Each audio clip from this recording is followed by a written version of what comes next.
So in this problem, we're told that a stick of mass m and length L is supported by a string from the left-hand side, which makes an angle theta with the vertical, and a second string from the right-hand side that makes an angle phi with the vertical. We're told that the string, or that the stick is of non-uniform density, and we're asked to find what the distance x from the left-hand side of this stick to the center of mass is, given that the stick is in equilibrium. So as always, equilibrium is going to be the important word to note here. So this tells us that the sum of the forces on the stick is equal to 0, and the sum of the torques on the stick is equal to 0 because it's not accelerating, and it's not accelerating angularly. And so this allows us to derive our three equations that are going to help us figure out what this distance x is. So first, we're going to define the right-hand direction to be positive x and upwards to be positive y, and the clockwise direction to be positive rotation. So now we're going to use the sum of the forces to balance the forces in the x-hat components to get us our first equation. So we're going to call this tension T2 and this tension T1. We don't know what these tensions are, and in fact we're going to have to solve for these in the second part of the problem. Balancing the forces in the x components, we find that T1 times sine of theta is pulling to the left, and so that has to be balanced out by T2 sine of phi, which is pulling to the right. Now for our second equation, we're going to balance the y-hat components, and this is going to be a very similar calculation. Now we have T1 cosine theta pulling up, plus T2 cosine theta also pulling up, and this is going to be resisted by the force of gravity mg pulling downwards on the stick. So now we're going to balance the torques. We're going to choose the center of mass to be our reference point, which tells us that the force of gravity exerts a torque of 0.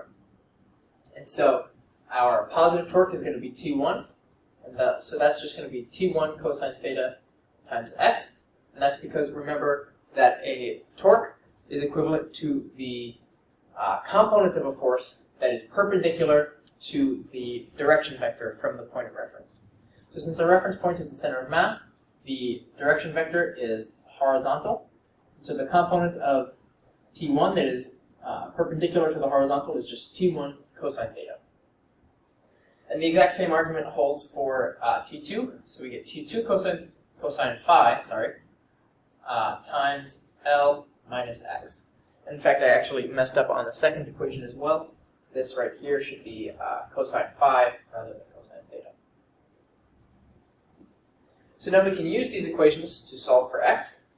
What I'm going to do is I'm going to take this T2 cosine phi times negative x term, and I'm going to add it over onto the left-hand side. So that gives us T1 cosine theta plus T2 cosine phi times x is equal to L times T2 cosine phi. Now we can divide this term out to isolate x. We get x is equal to L times T2 cosine phi divided by T1 cosine theta plus T2 cosine phi. And so now all we need to do is substitute in an expression for T1 so that we can cancel out all of our T2 terms. And we're going to use this first equation in order to do that. So this tells us that T1 is equal to T2 times sine phi over sine theta. So we get x is equal to L times T2 cosine phi divided by this right here, T2 sine phi cosine theta, adding in that term, divided by sine theta, plus T2 cosine phi. So now I'm going to bring this up here.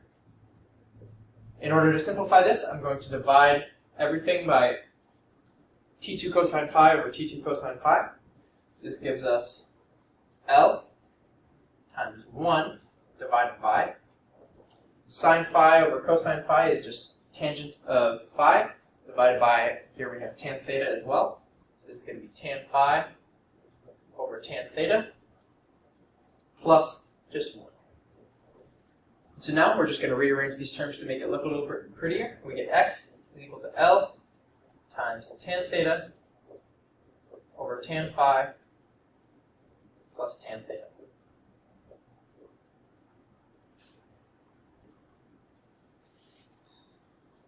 So now in part B of this problem, we're asked to find what each of the tensions T1 and T2 are going to be in the strings supporting this stick.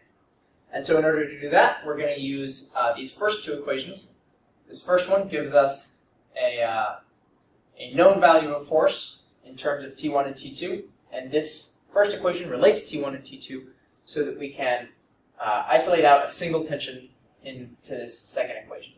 So all I'm going to do is I'm going to rewrite this equation, except instead of T2, I'm going to plug in what we get when we isolate T2 in this equation, which is T1 sine theta divided by sine of phi. So T1 sine theta over sine phi times this cosine phi term right here is equal to mg. So now all I'm going to do to make this algebra work out is I'm going to divide everything by cosine theta. So this is going to give us T1 times 1 plus, remember, sine theta over cosine theta is tan theta. So we get tan theta over tan phi equals mg. 1 over cosine theta is just secant theta. So this is mg secant theta. And so now I'm going to divide out by this term. I'm going to make it look a little bit nicer because it's just going to be tan phi plus tan theta over tan phi. So this is going to give us T1 is equal to mg secant theta tan phi divided by tan theta plus tan phi. So that is going to be our value for the tension force T1 on the left-hand string.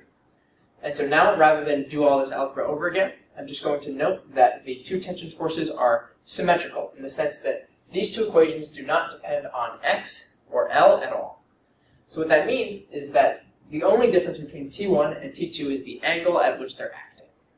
So what that tells us is that we can do exactly the same algebra to solve for T2 as we would for T1, except the only difference is going to be that the roles of theta and the roles of phi are going to be switched. So instead of doing all that math, all we have to do is say that T2 is equal to the same formula, but with theta and phi switched. So we get mg secant phi tan theta divided by tan phi plus tan theta. So that's our final answer for T2. And so now we've solved for x, the distance from the left-hand side of the stick to the center of mass, and both of the tension forces T1 and T2 that are supporting the stick from the sides.